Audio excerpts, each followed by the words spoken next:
We're back on the race going inside the war room now. McCain has scratched his way back to a statistical tie, according to some of the latest polling proof, perhaps, that negative campaigning is paying off for him. So how does Obama get back in the game? Back with us, Pat, John, Jean, and Rachel. First up, then, Obama gets back on the attack with some tough remarks launched at McCain during a speech on energy in Lansing, Michigan today. Notice where he's doing it. He said, and I quote, "Our dangerous dependence on foreign oil has been 30 years in the making and was caused by the failures of politicians in Washington to think long-term about the future of the country." Now, what Senator McCain neglected to mention was during those 30 years, he was in Washington for 26 of them. Rachel, what's Obama up to here? I think it's up to the obvious, which is to nail John McCain for being part of the problem.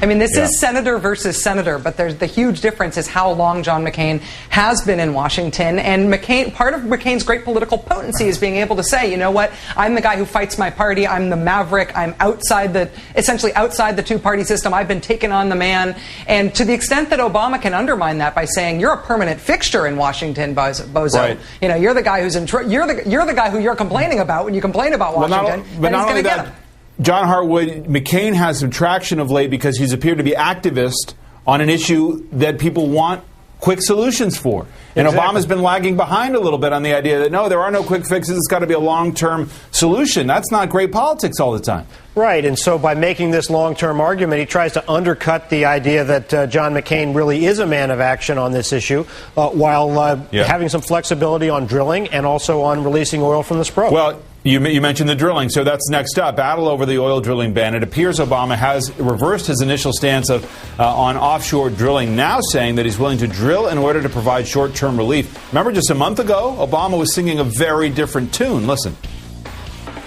I do not believe that we should use the strategic oil reserves at this point. I have said and in fact supported a congressional resolution that said that we should suspend putting more oil into the strategic oil reserve. But the strategic oil reserve, I think, has to be reserved for a genuine emergency.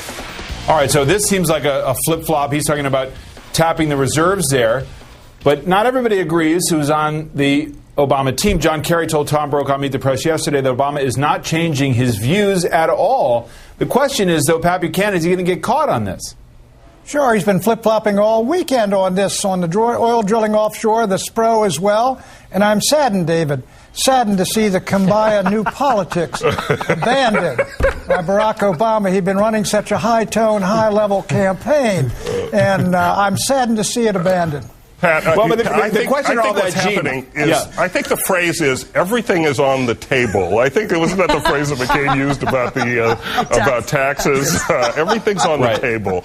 Look, you got to get on the right side of this issue, I think, and getting, the polls indicate that people want folks to do something about energy prices. So I think it would have been rather foolish just to sit there and continue talking about 2025 when there's an election to be won in November. And David, all right, well, David, go ahead, I think we shouldn't. I mean, we can laugh about it, but there's a different standard when we're talking about the legislative process. Just as John McCain on the issue of Social Security said, I'm open to a conversation that includes that, even if I'm not for it. That's what Barack Obama's doing on oil drilling. And we got to cut these guys a little bit of break. If you're going to make a bipartisan compromise, you do have to accept stuff that you're not for.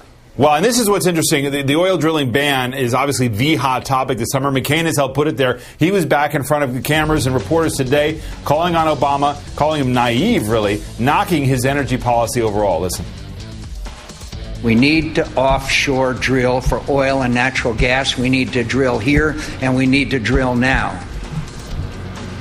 And anybody who says that we can achieve energy independence without using and increasing these existing energy resources either doesn't have the experience to understand the challenge we face or isn't giving the American people some straight talk.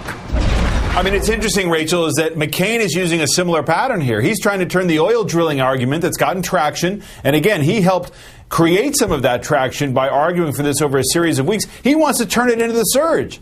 If you weren't for oil drilling early on, then you don't have the knowledge and experience to be president. Right, and that's actually brilliant political framing, and it's a political victory for the Republican Party generally, for John McCain specifically on this, that the whole idea of high gas prices has now become a debate about whether or not to drill, and drilling would really have no impact on gas prices for, I don't know, a generation, if then. And so they have succeeded in turning the whole debate about something that really affects Americans every day and changes all of our lives into something that has really no connection to it at all. And that's brilliant politics. It just has no basis in reality. David, don't forget, if we're talking about a flip-flop, John McCain flip-flopped on this same issue. He just did it before Barack Obama did. Yeah, no experience and naive as him as of June 13th. Pat, final comment. Step in here because Rachel has really finally nailed one cold.